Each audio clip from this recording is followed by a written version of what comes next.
Estamos de volta com o Estúdio IBA, que tem o patrocínio de Renovare, Obras e Serviços, Comalto, autorizada Volkswagen, JLV Construtora. E contamos ainda com o apoio da Zetanet, CGC Contabilidade e Vantajão Atacado.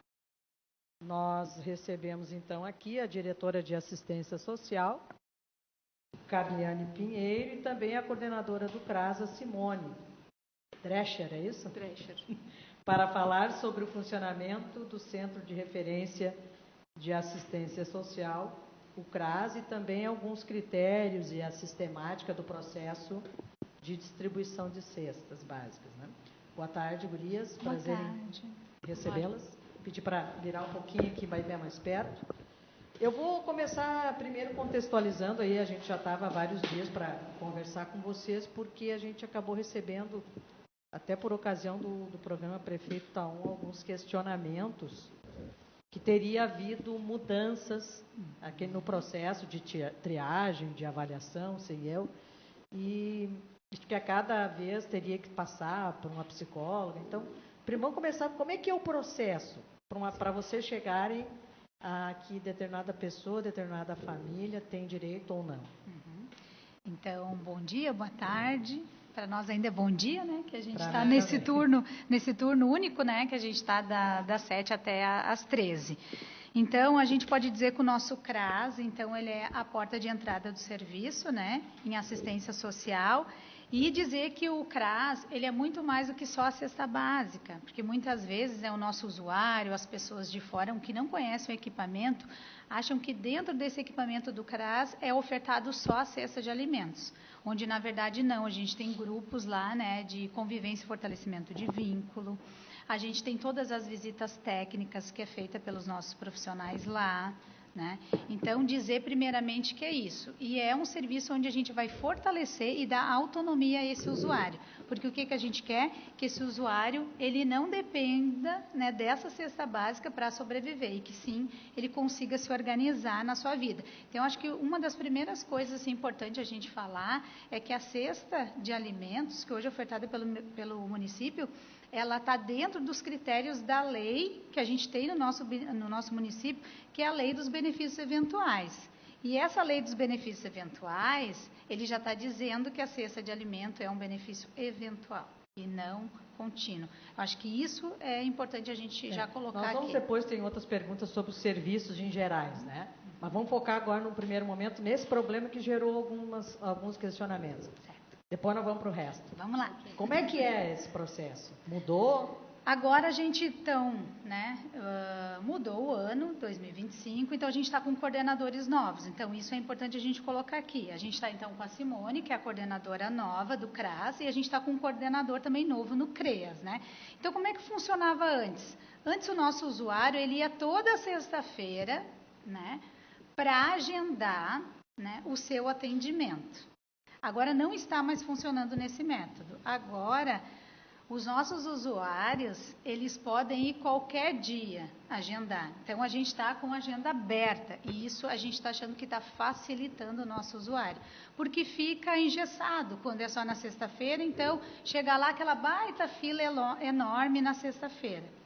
Né? Então, está facilitando esse usuário. Ele pode chegar lá, hoje nesse horário, das 7 até 1h, que ele vai ser atendido, vai ser agendado, dependendo da situação de vulnerabilidade social. Então, em termos de agenda, está mais facilitado. Está mais facilitado. Isso é importante a gente falar aqui para esse usuário que está nos acompanhando. A gente precisa entender que se for uma situação de vulnerabilidade grande, já vai ser atendido no momento por um técnico. Esse técnico pode ser um assistente social ou um psicólogo. Tá, mas essa informação que veio, a gente está aqui para justamente esclarecer. É verdadeiro de que para cada retirada de cesta básica tem que passar pelo psicólogo? Não é pelo psicólogo, é pelo um técnico. Isso é lei. A gente não pode alcançar ali o benefício eventual. Isso, então, esse processo já esse existia. processo já existia, né? Esse processo sempre existiu porque ele está dentro da lei dos benefícios eventuais. Esse psicólogo, esse assistente social, esse técnico, ele precisa avaliar a situação do usuário. Porque não fica muito fácil eu ir lá e buscar essa cesta de alimento todo mês, sendo que eu não estou necessitando. E mais uma coisa importante, o SUAS é diferente do SUS. O SUAS, a política de assistência social, é para quem dela necessitar, não é como o SUS que é para todos. Então, a gente tem que entender que tem que ter um caso de vulnerabilidade social aí para a gente poder, né, avaliar e aí ofertar o benefício. Porque não adianta só a gente alcançar aquela cesta de alimentos para ele, sendo que muitas vezes o problema desse usuário não é a cesta de alimento, e sim porque ele está desempregado, sim porque tem alguma violação de direitos, e o técnico identifica isso. E além de conseguir ofertar essa cesta de alimento, ainda vai acompanhar e encaminhar para os demais serviços, seja ele pelo CREAS ou por uma situação de saúde. Então, esse técnico precisa avaliar, porque a gente não quer só lá lançar a cesta de alimento e pronto. Não, é muito mais o nosso usuário do que isso, né? Então, a gente precisa ver toda a situação desse usuário. Para entender a situação. Boa tarde, então. Vou me apresentar, sou Simone. Eu sou coordenadora do CRAS desde o dia 6 de janeiro, né? Então, a gente realmente faz essas avaliações, mas essas avaliações já existiam, os critérios eles não mudaram. A única coisa que a gente mudou realmente foi o fluxo de agendamentos, né? Como a Cacá comentou, então era sempre na sexta-feira onde as fichas eram distribuídas. E então, a gente vendo isso, a gente acha desumano a pessoa ficar numa fila, numa sexta-feira, nesse calor, às vezes iam de madrugada, né, para talvez nem conseguir essa ficha de atendimento, né, de agendamento, na verdade. Então, a gente abriu a agenda por telefone. As pessoas também podem ir a qualquer dia dentro do nosso horário de funcionamento para fazer esse agendamento. Dependendo da situação, se a pessoa estiver, eu estou sem alimento, eu preciso de um atendimento hoje, a gente trabalha com um encaixe, né? Então, a pessoa fica lá aguardando, se for necessário, e esse encaixe ele acontece se alguém que estava agendado não veio no horário, ou se não vai ter que aguardar até o final do atendimento, e sempre tem uma técnica que vai atender, como a Cacá comentou, ou é uma assistente social ou é uma psicóloga, que hoje a gente tem 3 assistentes sociais atendendo e 2 psicólogas, né? Então, são elas que fazem essa avaliação, né? Então, dentro dessa avaliação, eles vão ver qual é a situação real de cada usuário, né? Se é só o alimento, como a Cacá comentou, se ele precisa de mais alguma coisa. A gente sempre tem a informação também das vagas de trabalho, né? Que elas também vão estar auxiliando nesse sentido. Hoje, a gente até fez um auxílio a um usuário que precisava fazer um currículo, né? Então, a gente auxilia também. Então, o CRAS não é somente a cesta básica, como a Cacá comentou, né? Talvez a confusão, a insatisfação, seja no comparativo com o programa social do governo, onde tu tem um cartão e todo mês tu vai lá e ganha aquele valor, e não há nesses programas do governo federal não existe esse controle regular que vocês fazem. É isso? Existe também, né? Porque... Mas não a cada mês, né? Não a cada mês, né? Eu acho que é importante assim, cada situação social é única. Então, se hoje esse nosso usuário, esse nosso cidadão de direito, ele chega lá, ele vai estar com uma situação específica social. Daqui um mês, pode ser que isso mude, pode ser que ele já arrumou um emprego, né? Pode ser que ele já conseguiu se organizar ali, enfim, né? Sobre várias situações. Então, a gente precisa avaliar cada caso, né? Eu não posso simplesmente atender hoje, olhar para ele, liberar a cesta e daqui um mês ele voltar a liberar a cesta de novo. Sim, né? Isso não ocorre a cada mês no governo federal. Isso não ocorre a cada mês. Isso não ocorre, né? Então, acho que é bem importante a gente falar isso, porque como o nosso CRAS ele é a porta de entrada do nosso serviço, a gente também precisa entender que a gente tem que encaminhar ele para esses programas sociais. Daí tem o cadastro único, verificar se ele tem o cadastro único, se ele está dentro dos critérios, né, para poder fazer esse cadastro único, a gente encaminha, porque o nosso cadastro único também é junto ao CRAS, então isso também facilita muito, né? Então, ali no próprio CRAS faz. Isso, do lado a gente tem um cadastro único, então isso facilita também, né? E até é importante frisar essa questão do cadastro único, né? Então, a pessoa precisa estar realmente com o cadastro único ativo, né? E ele tem que ser renovado a cada 2 anos, né? Porque se acontecer, tipo, como foi no ano passado, teve a enchente, vários benefícios do governo foram liberados, né? Então, se a pessoa não estiver com o seu cadastro ativo, né? Então, ele não vai ter como receber, né, esses benefícios que são liberados. Essa família que vocês identificaram com a vulnerabilidade social máxima, vamos dizer assim, não sei se é essa a expressão correta, ela tem direito a uma cesta básica ao mês? Como é que é? Existe algum outro tipo de ajuda? Isso, assim, a cesta básica, então, quando a pessoa ela mora sozinha, né, é um usuário que mora sozinho, então, a cada 45 dias ele pode fazer essa avaliação e teria o direito à cesta se a situação ainda continua a mesma, que ele não tenha uma outra fonte de renda, né? E quando for usuário de uma família mais numerosa, é a cada 30 dias. Então, existe esse prazo, né, que está dentro da lei, então, a cada 30 dias, realmente, a gente pode fazer a avaliação e ver como está a situação. Mas pode acontecer que dentro desse prazo de 30 dias para uma família numerosa, acabou o alimento e eu preciso de uma ajuda além da cesta.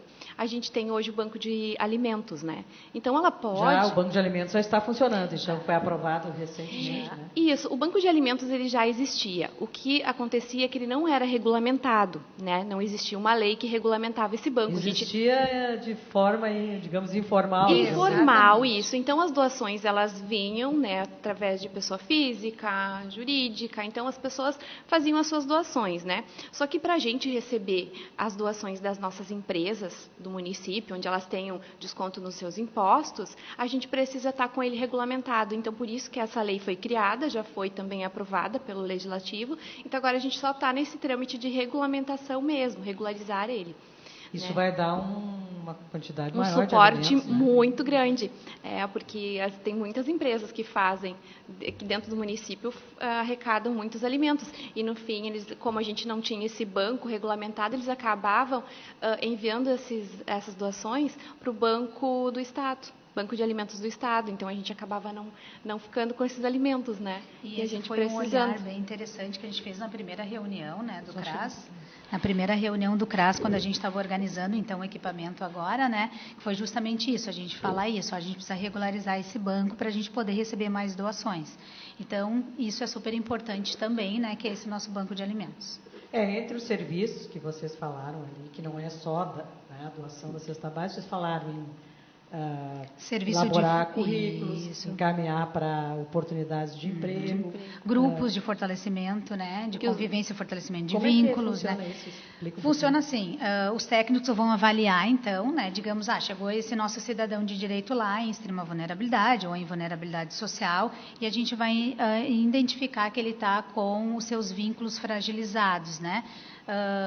Enfim, ele está sozinho, ele não tem família, enfim, várias situações. Ele está nesse momento bem fragilizado.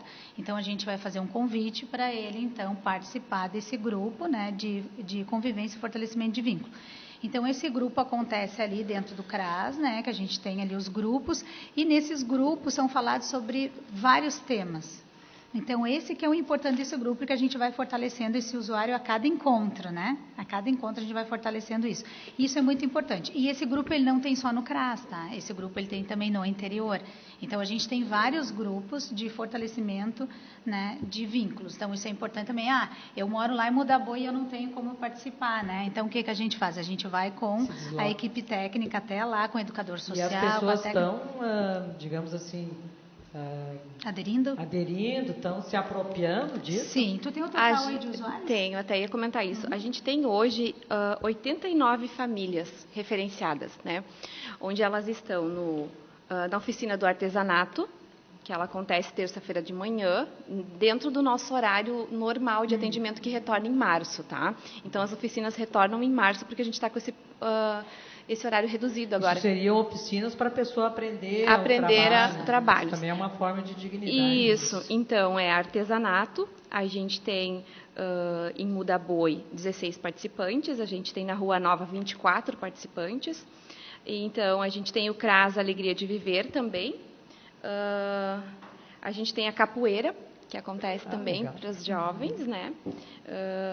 Manhã e tarde, né? A gente tem o grupo de homens também, que está começando que agora, tá que também é interessante, agora, né, para fortalecer. E tem também o interior de Porto Garibaldi, que ele ainda está retomando, né, as atividades, a gente precisa fazer esse planejamento. E essas oficinas, elas são pessoas contratadas ou vocês conseguem voluntários? Como é que vocês atendem essa demanda? São os nossos técnicos mesmo do serviço. Então, assim, a nossa demanda é gigantesca, acho que é até importante a gente colocar aqui, né?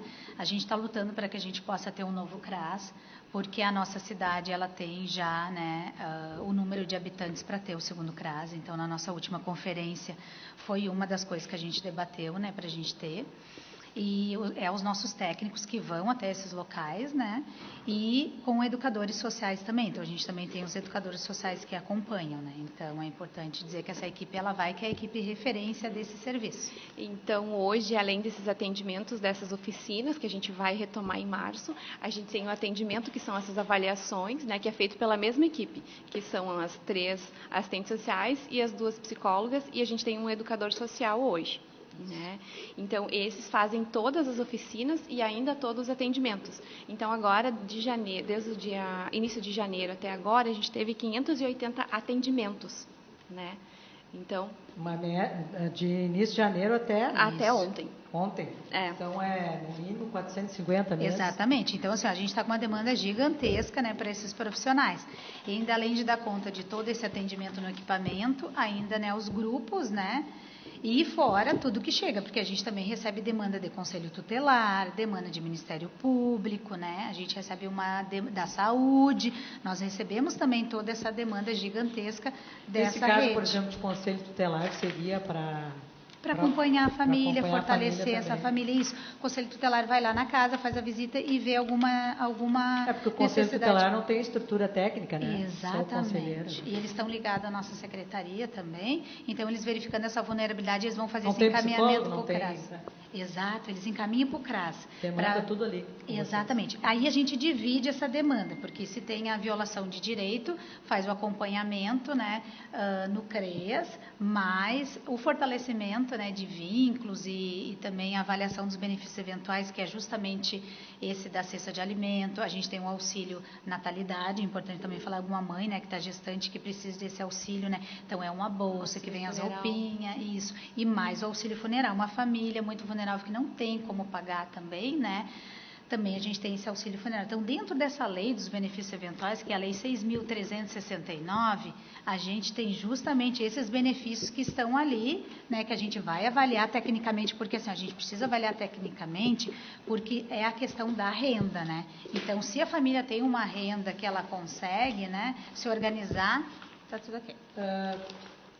Quantos profissionais trabalham no CRAS? A gente tem 3 assistentes sociais, 2 psicólogos e um educador social, mas a gente está contratando mais 2 educadores sociais. Temos também o Centro de Referência do Imigrante, que está lá também no CRAS, porque precisa estar ali junto para avaliação dos benefícios eventuais. Então, a gente tem hoje o Centro de Referência do Imigrante junto, e aquele valor que a gente deu ali dos atendimentos, não contando todos os imigrantes ainda que a gente atende, né, que também é uma demanda grande. Então, a gente tem mais um psicólogo e mais um educador social e uma assistente sociais para dar conta de toda essa demanda também, né, que é a demanda dos imigrantes. E aumentou, né, nos últimos anos. Até eu vi, acho que são 150 famílias, uma coisa assim, eu li alguma coisa do IBA por sobre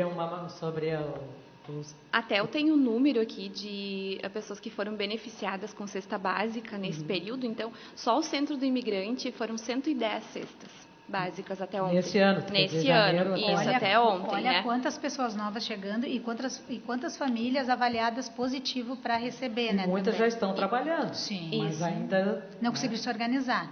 E 447 que foram do CRAS, né? Para os montenegrinos. Para os montenegrinos. Então, além do CRAS, a gente teve mais 110 que foram do Centro de Referência do Imigrante.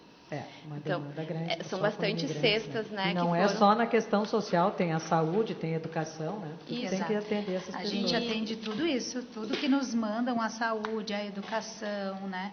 O próprio Conselho Tutelar, Ministério Público, Judiciário, tudo isso a gente tem que responder, a gente tem que fazer acompanhamento. Então, realmente é uma demanda bem grande. Gurias, rapidinho, assim, mais algum ponto que vocês... que ficou aí sobre o trabalho que vocês gostariam de reforçar? Eu acho que a Cacá até comentou ali, mas acho que é bom reforçar até para a comunidade saber daqui a pouco, que é o programa Mãe Gaúcha que a gente tem hoje. Né? Então, o usuário no 7º mês de gravidez, ela tem direito a um kit maternidade. Então, ela faz o cadastro no CRAS, a gente até tem uma vez na semana, que ela tem uma vez no mês, né? Isso. Que a nossa assistente social faz a reunião, acolhe essas mães, né? E distribui esses kits, né? E é importante, tem que ter o cadastro único, né? Então, Isso. Quem ainda não tem o cadastro único, não se organizou, vá até o cadastro único, né? Que fica ali do ladinho do CRAS, faz o cadastro único e já vai ter, então, né? Como acessar esse benefício, né? E outra coisa são os números que a gente poderia deixar aqui dos telefones, né, para contato, né? Porque às vezes também eles podem ter alguma dúvida, que é o 3632-3715, que esse é o da Secretaria, né, de Desenvolvimento Social, e a gente tem também o 3649-1110, que é o do CRAS, e o 3649-4564, que é o do Cadastro Único. Então, pode ligar para qualquer um desses que a gente pode direcionar também para os equipamentos. Até a gente queria dizer assim que até uma semana atrás, um pouquinho mais talvez, o número do CRAS e do Cadastro Único estavam invertidos no Google. Então, quando você procurava, acabava estando o número invertido. Então, agora já está ok, né? Então, pode também ter acontecido, talvez, liga para o cadastro e confundem um pouquinho, né? Como CRAS e cadastro, Sim. né? Então, assim, na verdade, o que ficou bem claro aqui, que as gurias deixaram bem claro, que a agenda, inclusive, está mais aberta e tem que avaliar, né? A ideia não é ser um benefício vitalício, né? Não é isso. O papel é justamente até ajudar com que as pessoas possam ter a sua fonte de renda e o seu trabalho. E lá dentro também tem esses serviços. Nós vamos, então, agradecemos a presença da Simone, da Cacá, né? Não adianta dizer o nome, né? Então, ninguém vai saber quem é. E a gente encerra com elas, mas volta ligeirinho só para botar algumas noticiazinhas finais. Voltamos logo.